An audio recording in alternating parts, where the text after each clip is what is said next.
335 000, c'est le nombre de foyers fiscaux en Indre-et-Loire appelés à déclarer leur revenu 2015.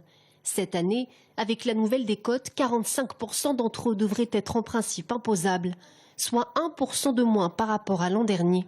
En 2015, un peu plus de 28% ont bénéficié d'une restitution d'impôts, pour un montant total de 39,5 millions d'euros. Alors le département est-il plutôt riche ou plutôt pauvre ? On a un tout petit peu plus d'imposables que dans le reste du territoire, puisque nous avons 46% de nos foyers fiscaux en Indre-et-Loire qui sont imposés, alors qu'au niveau national, c'est 45%. Donc nous nous écartons un tout petit peu de la moyenne nationale de manière positive. Une nouveauté concerne cette année 56 500 foyers fiscaux dans le département. L'obligation pour ces contribuables dont le revenu fiscal de référence de l'année 2014 est supérieur à 40 000 euros de souscrire leur déclaration de revenus par voie électronique.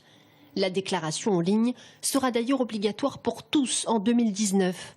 Dans le département, nous avons 40% de contribuables qui déclarent en ligne, avec une progression assez significative ces dernières années. Et en particulier dans l'agglomération de Tours, nous dépassons largement les 40%. La tranche des retraités, à partir de 60 ans, constitue 20% de nos déclarants en ligne. L'Indre-et-Loire reste un département civique. Moins d'1% omettent de déposer leur déclaration. L'année dernière, l'impôt sur le revenu a rapporté 509,5 millions d'euros à l'État.